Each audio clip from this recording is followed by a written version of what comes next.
I love it. Thank you, Jesus. Hey, what's happening? Hey, this is OZZz, your Dutch uncle on Smash Bros. Radio. We're the only digital radio station located in Birmingham. It's Tuesday. Hope everybody's having a good day.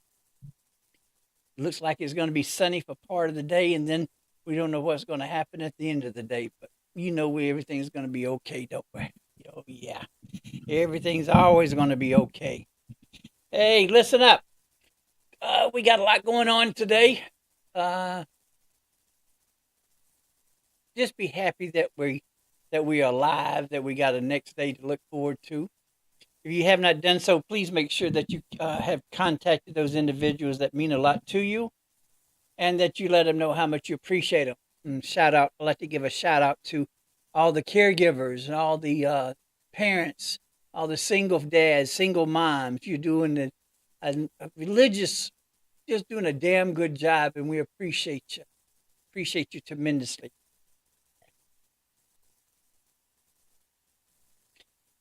Parents, get ready for a spectacular dance camp with Ursula Smith Dance, Gracie's Corner Edition. Your little ones ages 3 to 5 will have a blast dancing to the biggest hits of Gracie's Corner while enjoying delicious food and nonstop fun. Hurry and register now as spaces are limited. Gracie's Corner is Saturday, July 15th from 10 a.m. to 1 p.m. Get ready for a spectacular dance with Ursula.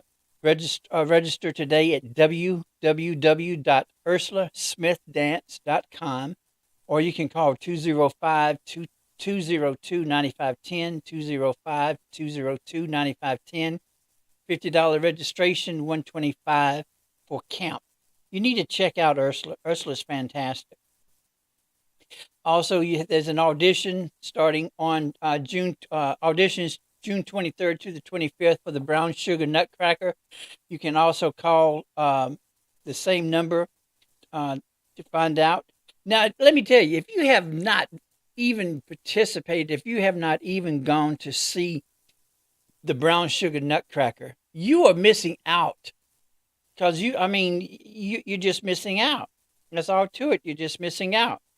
Looking for dancers in ballet, jazz, African dance, modern, and hip hop. So please come out, contact Ursula Smith, and at 205-202-9510, 205-202-9510. Experience the magical. Join us at Ursula Smith's production of the Brown Sugar Nutcrackers as we search for our next cast members. Auditions are just around the corner, taking place June 23rd through the 24th. Callbacks will be June 25th. So please check them out. Please.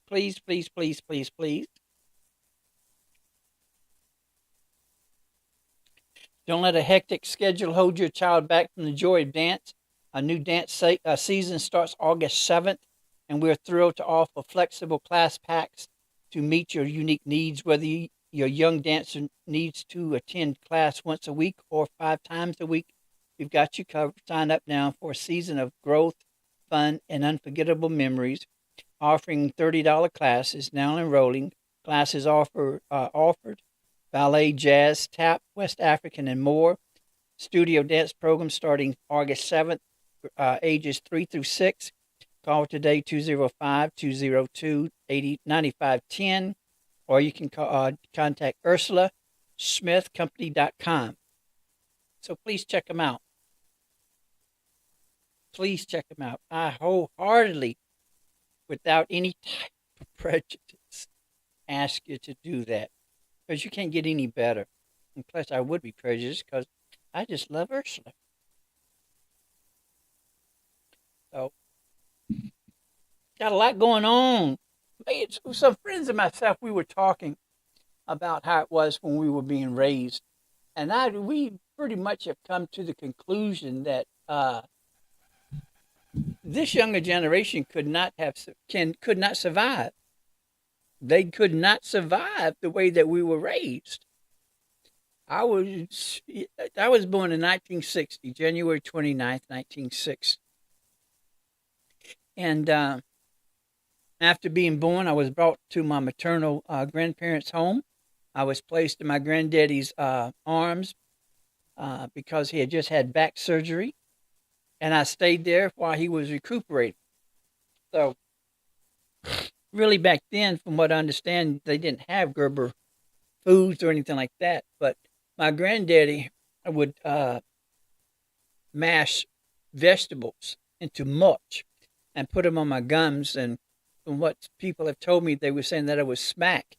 Now, my grandmother would get upset with my granddaddy because she thought I would get cholera. And so, but he knew what he was doing. So, when I say, excuse me, when I say I was raised by my grandparents, it is somewhat misleading because we lived in my maternal grandparents' house. So see, I had my parents, but also I had my I had my parents, then I had my grandparents, then I had my great grandparents, then I had my great aunts and uncles. So see, in Montgomery, over in Capitol Heights section, everyone knew everybody. I couldn't do shit because everybody knew who the hell I was. So there was a certain standard. There was a certain requirement. There was certain expectations that those of us born in the 60s that we had. We never questioned anything because we were too scared. And we knew better not to question.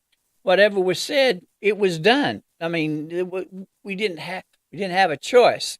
It was not no democracy. It was a dictatorship.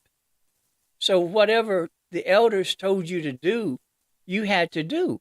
And you had to do it their time, not on your time, on their time. But when you're raised, and it tickles me, when you're raised in that type of situation, that type of environment, it sticks with you for the rest of your life.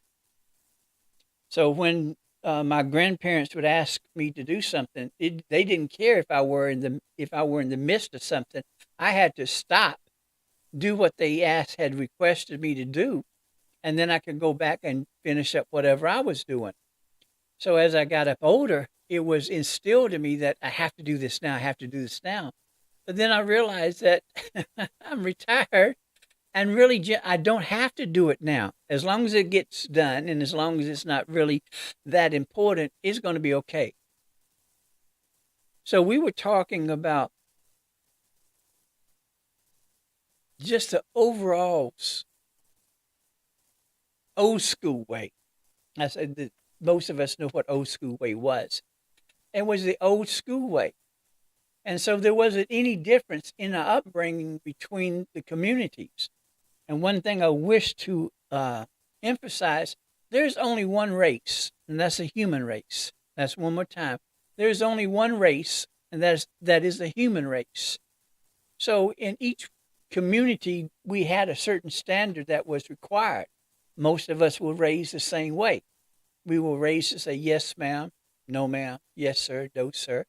We were raised to do what the elders told us to do. Those individuals who were older than us, whether it was in the community, whether it was in the church, whatever an old elder told us to do, we had to do it. The adults looked after us. The adults, the village. It tickled me when uh, Hillary Clinton came out with that book, It Takes a Village to Raise a Child. Hell, down here in the South, we knew that shit all along. We knew that it takes a village. It takes a whole group of individuals coming together, whether it was family, whether it was family friends, whether it was the community. We were raised by the village. And the village had the same type of mentality, same type of philosophy. We had expectations. We had the do's and the don'ts. We had that you better not do it, I'm going to kill you, and then I'm going to bring you back to life. I mean, that's how it was. This generation could not survive. We ate mud. We ate dirt. We made mud pies. We played in dirty water. We drank out of the water hose, and if you didn't have a water hose, you just put your mouth underneath the faucet outside and you drank from the faucet.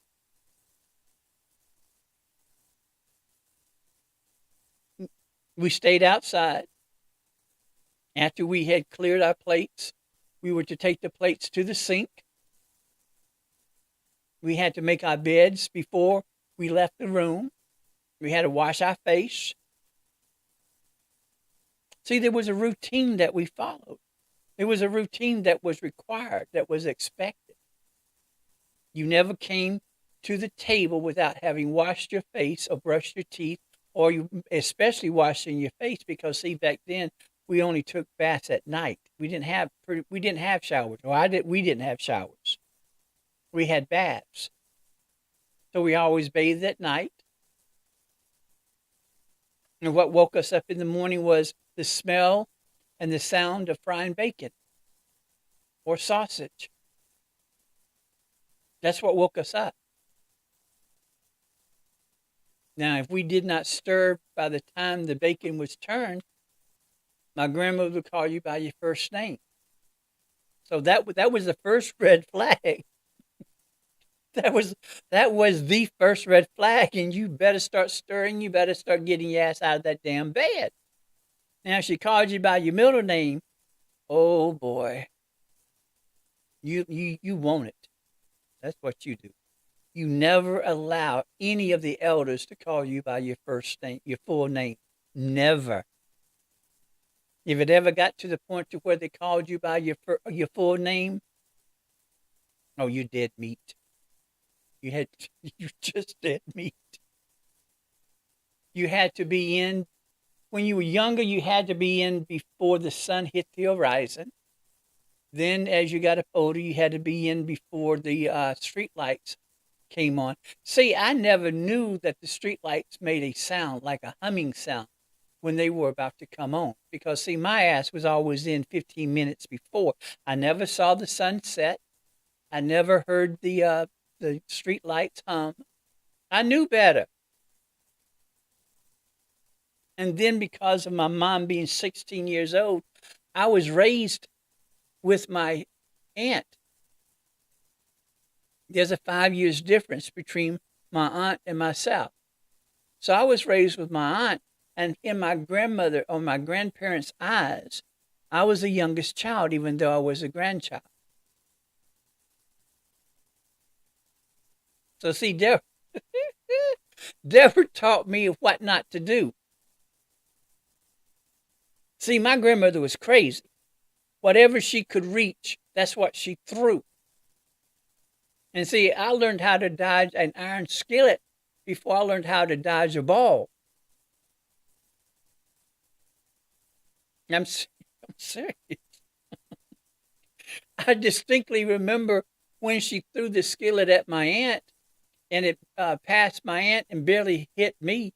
And I told my grandmother, Mama, it was about to hit me. She said, well, that meant that that was something that you had, that I didn't catch you doing. So that was just catching up.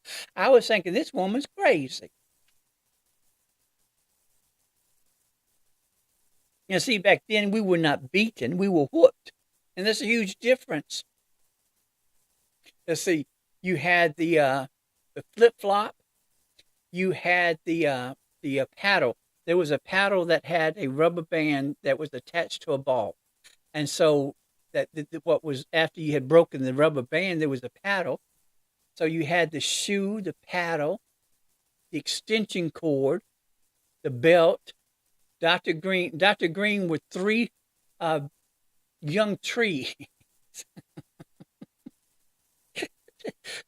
I'm telling you, they were young trees, and those three branches or twigs, and they were big twigs, thick twigs, were braided together, bound by masking tape, and that was Dr. Green.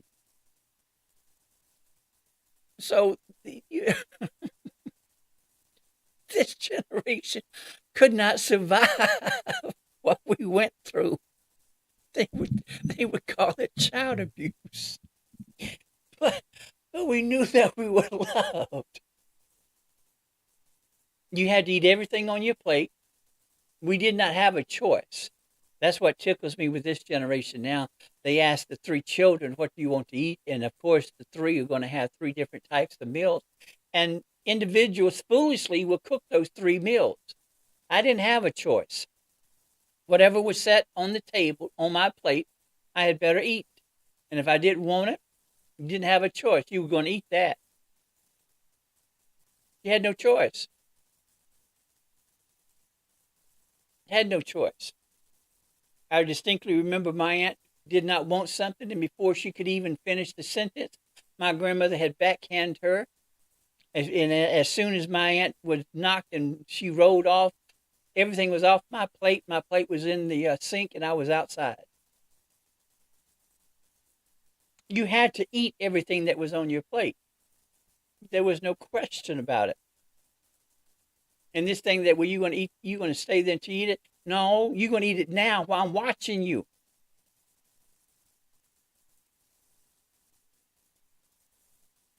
We had to walk a certain way to school. And on our way to returning, we had to walk the same way. I didn't find out until I was 30 that birdie that told me, because I would always ask, well, who told you? And I was always told that bird. I hated that bird. I wish I could have killed that bird for telling on me. I found out it was Miss Gray in the neighborhood, the woman who never had children, old bitch. And she would be standing on a porch or sitting on a porch. We had to say good morning to her. Good morning, Miss Gray. We had to say good afternoon, Miss Gray. Now, see, I was not a bad child. I was a mischievous child. And I did push the limits. I really did. So I purposely walked another way coming home.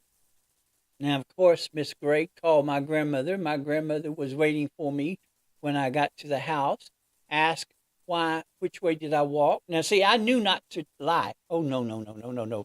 I knew that was not even an option. And the word lie, you never use the word lie. Oh, that's an abomination. So I told her, and she asked why, and I said because I didn't want to say anything to Miss Gray. Well, I had to go and I had to apologize to Miss Gray. And being the obnoxious child, and mischievous child that I was, I told Miss Gray, my grandmother told me I had to come back and apologize to you, so I'm apologizing. Well, that wasn't good enough for Miss Gray because she called my grandmother again. My grandmother was waiting on the porch with her arm folded, which I knew that was a bad sign. She asked what had happened. I told her. She said, well, you to go back and you to apologize like you're supposed to apologize. And I did. And I did. So there was no question. There was no question. See, you had expectations, and I think that's what set everyone apart. We knew what was expected out of us. We knew what our responsibilities were. And that's what made us what we were, what we are. So, this generation, these younger generations could not survive. Could not. Could not. Hold on for a moment.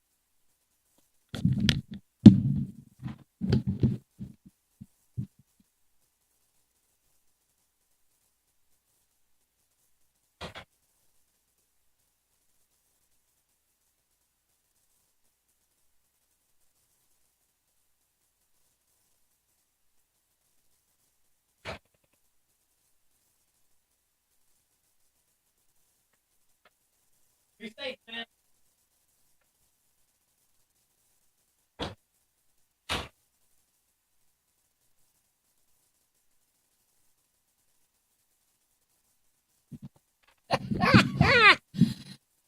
Live radio is something else, ain't it? Oh boy, help me, Jesus. But see, we knew what was expected out of us, and we didn't question that. We didn't question it. We rode in the back of trucks without helmets. We didn't have helmets. We didn't have knee guards.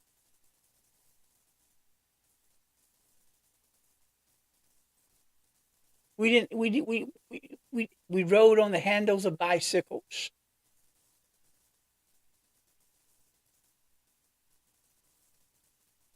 And we knew what was expected. See, I was raised to know your place, stay in your place, accept your place. And that's what I did, and that's how I am now. I have no problem with where I am. I know my place. I stay in my lane. See, I don't think that, and we always ate. We always ate breakfast together. We always had supper and dinner together. We always sat down and we ate together. And it was expected for us to be at that table at that time. There was no excuses. See, and again, there were no excuses back then. If you were wrong, you were wrong. There's no excuse for you being wrong, and you don't even need to try to explain why you're being wrong because you're just wrong. And we were taught that you have to respect the family's reputation. You had to. Everybody knew who I was. Everyone knew that I was Sid and Annie B. Carter's great-grandson. Everybody knew that I was Roy and Evelyn's grandson. Everybody knew that I was the great-nephew of my aunts and uncles. Because all of us live in the same vicinity. My great-grandparents lived 2 houses down from us. My great-grandmother used to babysit me. My great-granddaddy, Papa Sid, was a barber, and he was the one that gave me my first haircut when I was a baby. Mama Carter was a seamstress. She had an old-fashioned sewing machine, a little pedal. And when Mama went to work, Mama Carter babysitted me. And I played with an empty shoebox filled with empty jewelry boxes, gift boxes, those little square boxes that had the cotton in it that usually had some type of jewelry in it, and empty spools of thread. That's what I played with. Very content. I didn't have all these toys that people have now, that young folks have now.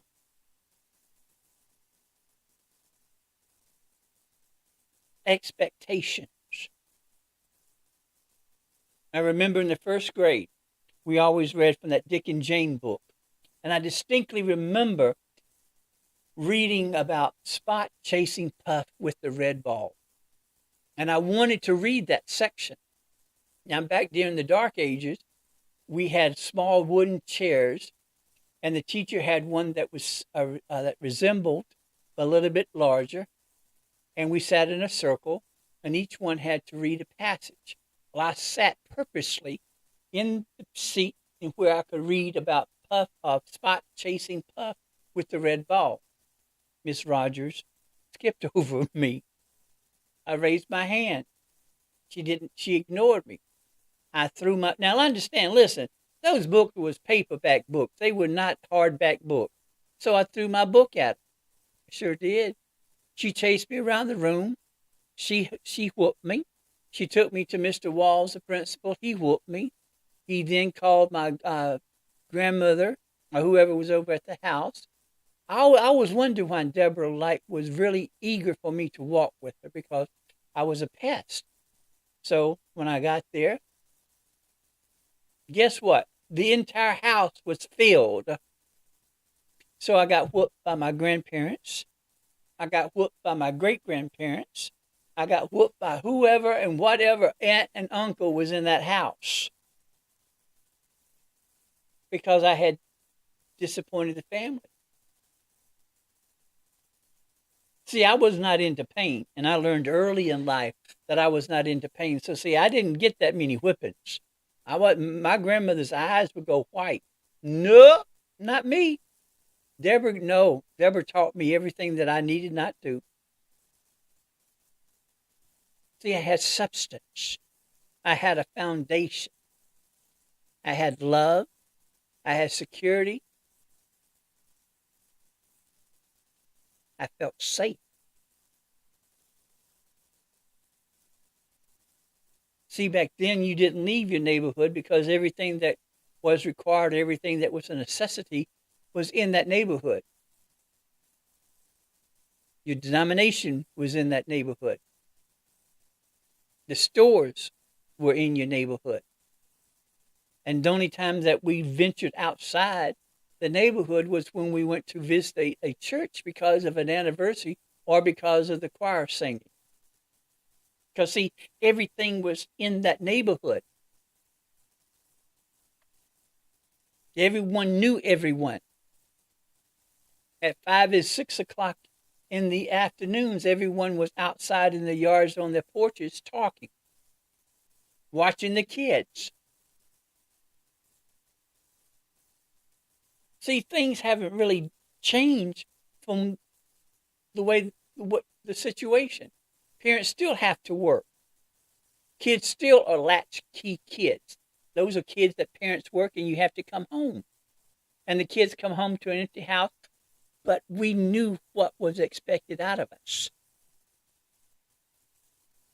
When we moved out to their own home, my responsibility was if Mama had washed clothes, I was to hang the clothes out on the clothesline before I went to school, and I was never late for school.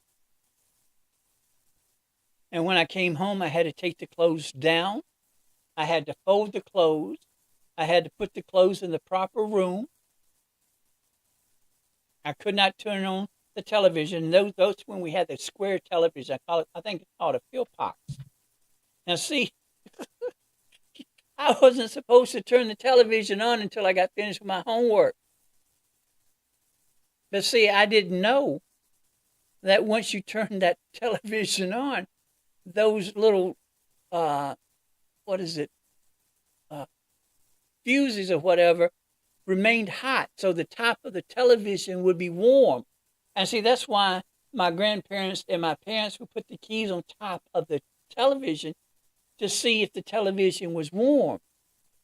And if it was warm, they knew that I had turned on the television or someone had turned on the television. And I better have had my homework. And see, homework was given.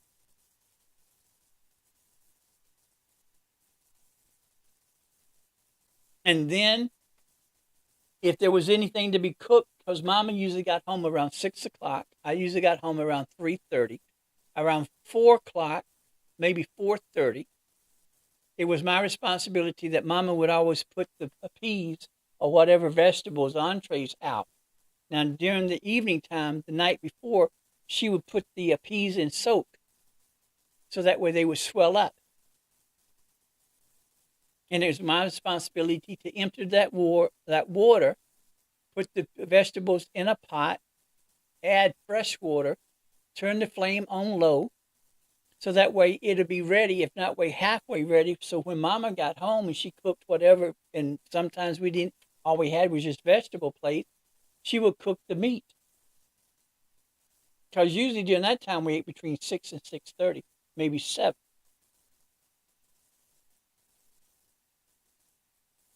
It was my responsibility to make sure that the dishes were washed, and then sometimes were supposed to be dried and put in place. See, that's the way I was raised. I was raised, once you finish eating, it was your responsibility to take your plate and your cup or whatever, place it in the sink. And see, back during that time, there was always a sink filled with suds, hot water. And you put your plate in that hot water, in that suds. Now, I wasn't expected to wash them, but I figured that, shoot, if I'm going to put it in, I might as well wash it. And I still do that now without even thinking about it. I even do that now when I'm go out to eat. I always arrange the plates, and I guess that has to do with me too, being a supervising host. But I always arrange the plate so that way it's easy to clean the table. On Saturdays, I was responsible for cleaning the bathroom and taking out the trash.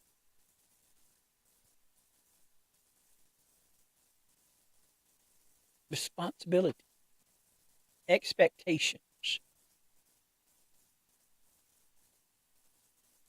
I never questioned anything. There was a certain voice. It was either the voice, the finger, or those eyes that were your disciplinarians. Or there was a sound. There was something that was distinct to let you know that, okay, you need to calm down. I could watch whatever I wanted to in the front while the elders were in the front talking. But if they thought that if I was listening, I had to get up and go to the back. I don't know how they knew I was listening. Now, sometimes I wasn't listening. But anyway, they thought I was listening, and I had to go to the back. I had to say good morning to everyone. I had to say hello to everyone once I entered the room, because that was expected of me.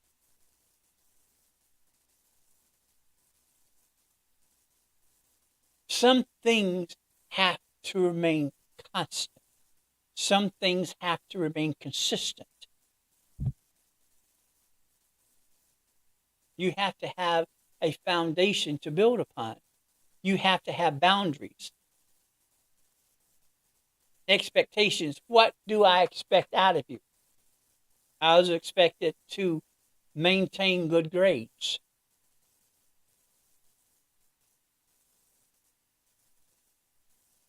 Didn't have any choice. I was expected to be in the house at a certain time. No excuse. That's why today I'm always 15, 20 minutes early.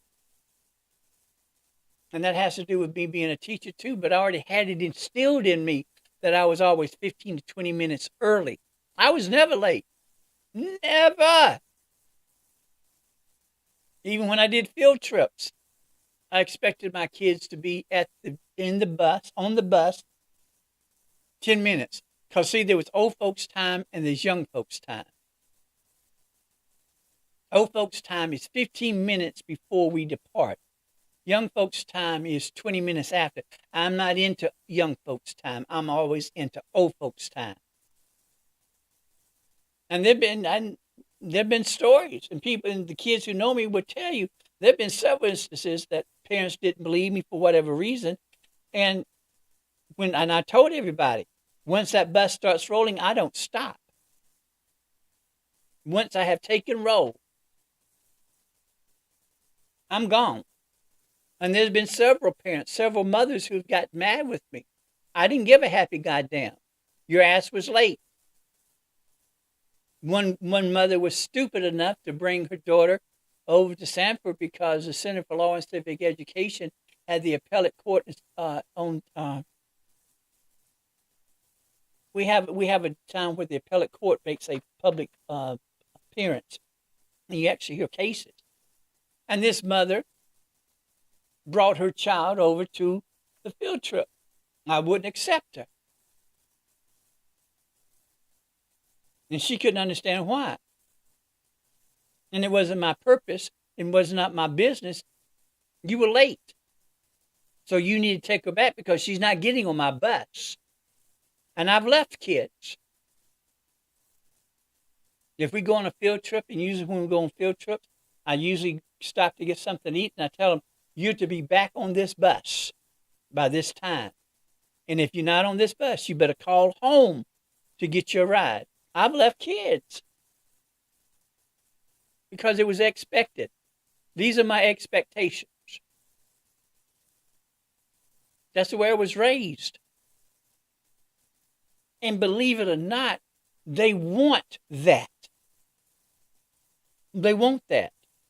They want to know exactly what they can and can't do. They want consequences. They want structure. They do. Now, they act like they don't, but they do. And I think some parents, and I think that some society has failed when it comes to these children, when it comes to these young adults, when it comes to these teenagers. They don't know what's expected out of them. In most cases, they don't even sit down as a family, whether for breakfast or for supper.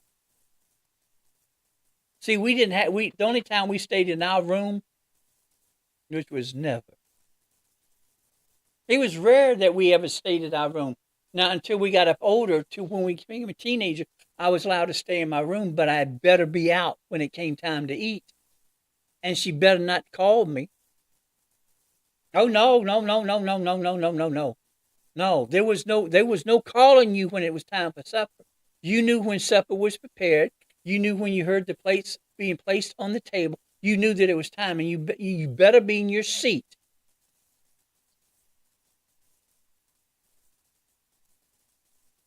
Because like I was telling you, we had, we had Dr. Green.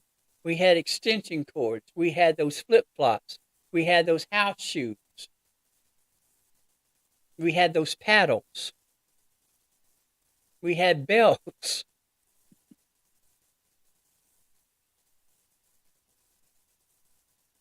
There was consequences. Now, I do agree that sometimes that should be the last resort. I think that you should explain to your child that this is what you did wrong. And you knew what you did wrong. And so since you pretend like you don't know what you did wrong, I'm going to emphasize and I'm going to review with you what you did wrong. So that way you won't make this mistake again. Because you know that the next time, ain't going to be no talking. And I'm going to put you on suspension. That means I'm going to take something away from you. And I may lose it. I may break it. Never know with me. Depends on how I feel during the time. Because, see, whatever's underneath this roof is mine. And understand that. Anything underneath this roof is mine. Everything in your room is mine. Your clothes are mine. Now, if you feel that you want to get your own stuff, well, that's fine. Because I can take all of my stuff out. And we'll have no problem. And I will have you help me to dismantle your bed and to put everything in the garage. Since you think you've grown. See, there was expectations. And yes, we were given enough of advantage to be able to spread our wings, but not to the point to where we became disrespectful or obstinate. See, I think that was really the only problem that I really had was being obstinate, because my grandmother would always tell me, "You don't show appreciation," and I didn't know what the hell she was talking about. And in my mind, I was thinking, I'm not going to kiss your ass.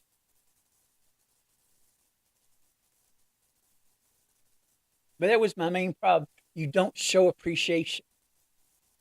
And that's why today I always tell people, I appreciate you. I love you.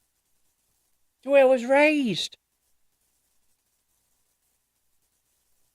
And I had a mouth back then like I do now. But people don't seem to understand that the reason that I am the way that I am is because of my grandma. Because, see, I was abused as a child.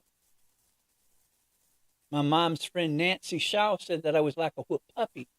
So it wasn't until I went back to live with my grandparents that my grandmother gave me a backbone, gave me spirit.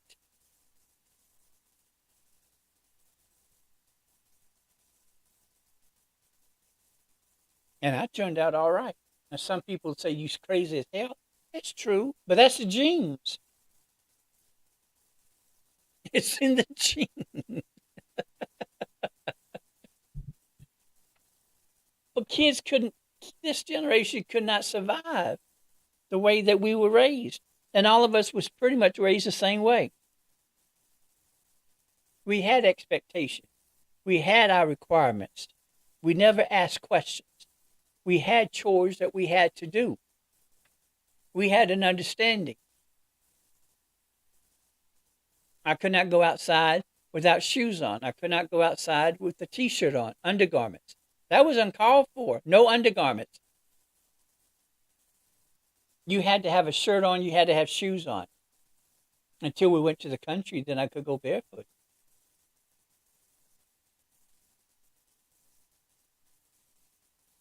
But those were the expectations. And everyone in the 60s were raised the same way. Doesn't matter what culture you come from. There may be some type of variety or some type of modification, but all of us were raised the same way. We had to respect the elders. We had no choice but to respect the elders. And it was understood in the community that every child in this community is every adult's responsibility to make sure that that child is okay.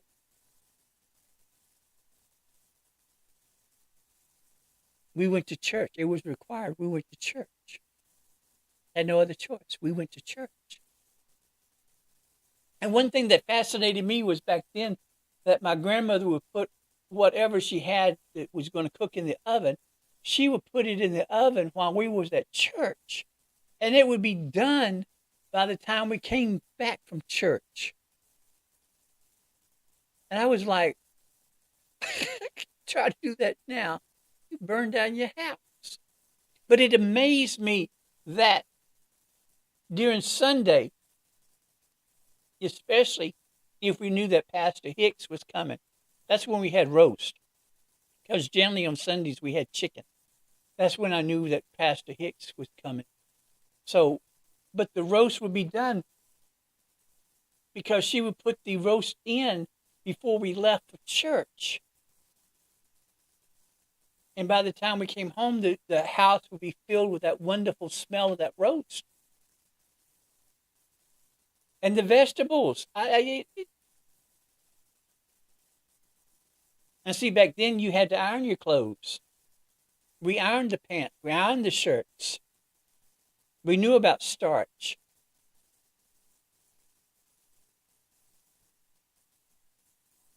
We knew how to make the bed. I don't think kids know how to make the bed. I don't think kids even use the fitted and flat sheets anymore. I think they just use the fitted sheets, which is mind-blowing to me. But the bed had to be made every morning. And I was taught that you sit on the couch, you lay on the bed. You do not lay on the couch. You do not sit on the bed. It was expected. Now, when everyone was out of the house and I was there with my grandmother, I was allowed to do the opposite. I could sit on my bed and I could lay on the couch. And when Mama came to visit, digress back to the dark ages, because Mama didn't play that. See, even though my mom was 16 years older than me, There was never a misconception, never was there a misunderstanding. My mama was my mama. My mama was not my friend. My mama was my mom. She wasn't my friend. No. I see again. I knew my place. I understood my place. I stayed in my place. And that's how we were raised. That's how we were raised. Your room had to be clean. You couldn't eat in your room. Take a plate. Please. You better eat. You better sit your ass down at the breakfast table and eat that there. Or you can take it outside and eat. But take it to your room. Don't be crazy. Oh, and the sayings they used to say. And see, I think that they were psychologically defective because, see, they would whoop you and then you would cry. And then they would tell you, stop that crying, I'm going to whip. And I'd be thinking, you just, no. And see, back then you only had basically two, really maybe three soaps. You had Dial, you had Ivory, and you had Palmolive Gold. Those are the only three soaps that you had. Dial was always the on soap. And because if you said a nasty word, they would always cut a chunk of Dial soap and you had to eat it. That's why I had this thing about I never liked the color orange until I started teaching over at Huff, because their colors are orange and green. But I never wore orange until I taught high school. I never an orange Kool-Aid? No, because you always put castor oil in the orange Kool-Aid. So see, no, please. But we had expectations. We had an understanding. We had chores. We knew our place. We stayed in our place. We accepted our place. And that's how we were raised. And everybody in that community took care of us. Everyone in the church could discipline us. I distinctly remember a child running in the sanctuary, and one of the elders chastised the child. And the next thing I know, that mother thought that she was going to chastise that elder. Didn't happen. Did not happen. That mother was put in her place quickly and was told that if you do not wish for your child to be chastised or disciplined, you are not allowed back, or your child is not allowed in the sanctuary.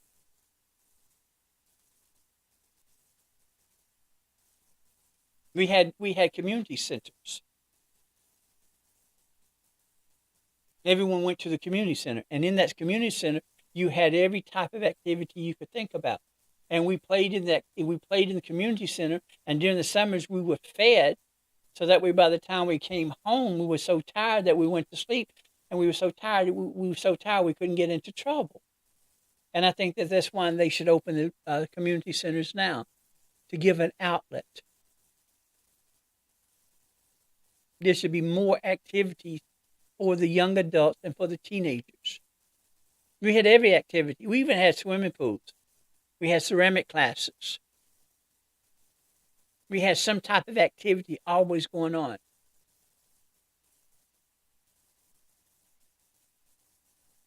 Some things need to come back. Discipline, I think we're pretty much, some families on the right path. You talk to your child first. You explain to your child what was disappointing.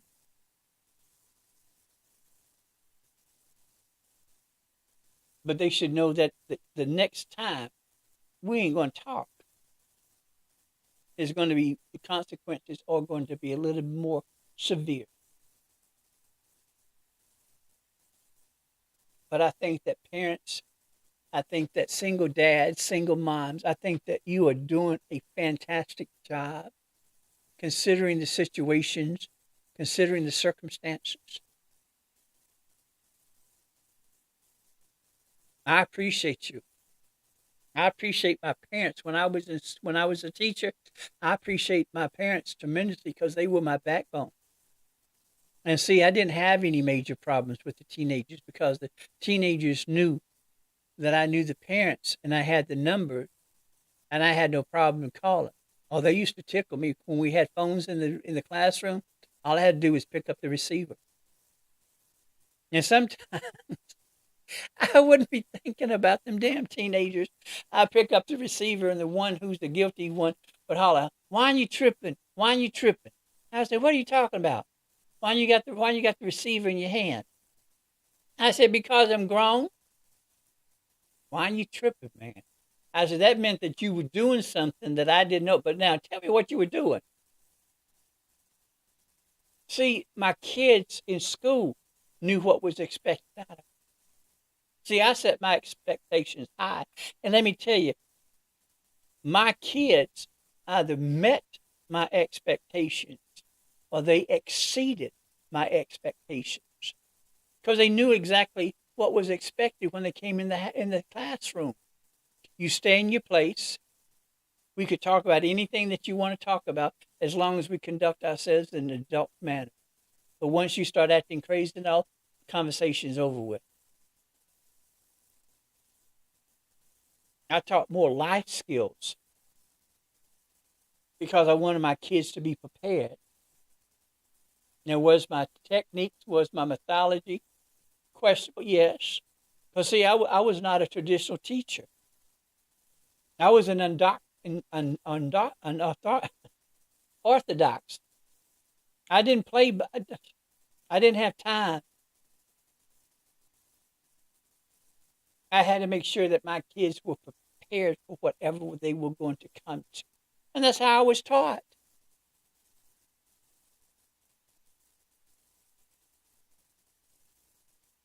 That's how I was taught. My words may have sounded harsh, but there was love.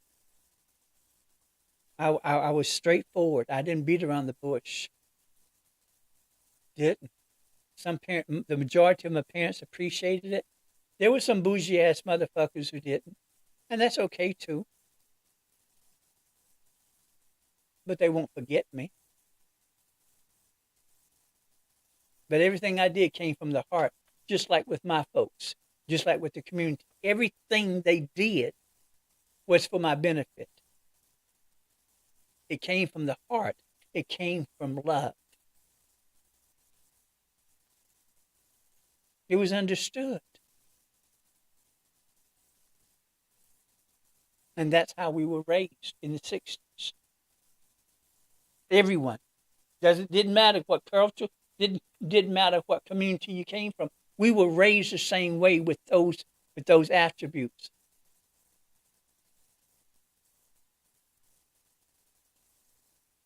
Manners, responsibilities, expectations. We knew that. We accepted that. And I think I turned out quite well, to tell you the truth. There may be a little bumps here and there, but who doesn't have a little bumps here and there? But I appreciate the way that I was raised. I have no problem. I appreciate y'all. Appreciate you letting me come in. Appreciate you tuning in. Smash Bros Radio, the only digital radio station in Birmingham. If you have not done so, please like, follow, share, subscribe. You can find us on Facebook. You can find us on TikTok. You can find us on Instagram, Facebook, TikTok, Instagram, YouTube, Smash Bros Radio, Smash Bros Radio. Also, please, we have an app. Download our app. Then that way you can carry us wherever you go. Also, I'm OZZz, your Dutch uncle. You can find me on Facebook. You can find me on Instagram. You can find me on TikTok. You can find me on Twitter. And you can find me on YouTube. So if you have not done so, please like, follow, share, subscribe. We appreciate you. If you are an independent artist, you need to get in touch with Ralph Mobley, see what can be done, because that's why Ralph and OT started Smash Bros. Was for the independent artist, to give them a platform, to give them a source. Also, if you have not done so, you need to check out Nina Chanel, Ninachanel. That woman is fantastic. Oh, she's my secret crush. Well, she's not no secret no more. Oh, but Nina, oh, my genie, my Nini. Ah, ah, yes, Lord. Also, before I forget, please check out 1186 Artesian Water. Check out Berries by Crystal. Check out by Alicia's Coffee LLC. That's ALICIA. Alicia's Coffee LLC. She's located in Vincent, Alabama. Check her out. Check out also, if you're into breads, check out the Black Bread Company. Let me tell you, all those individuals are minority owned. They're fantastic. You can't get any better. And if you're from Alabama, Artesian 1186 is from Otaugaville. Alicia's Coffee, Berries by Crystals here in Alabama, here in Birmingham. Black Bread Company has grown to the point to where they are now in certain markets, certain stores, certain grocery stores. So check them out. Berries by Crystal.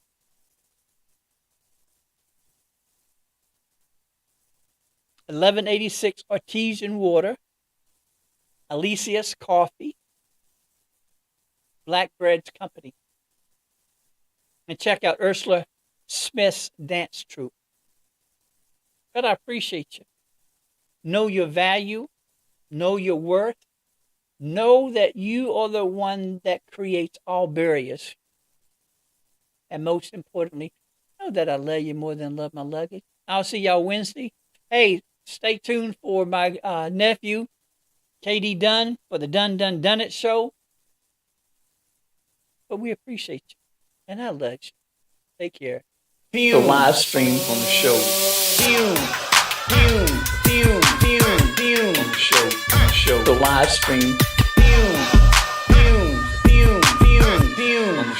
On the show.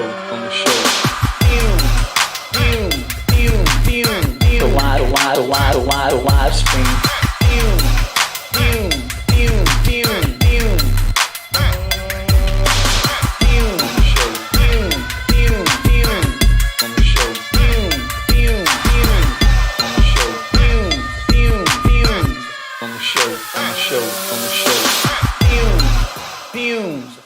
The live stream on the show.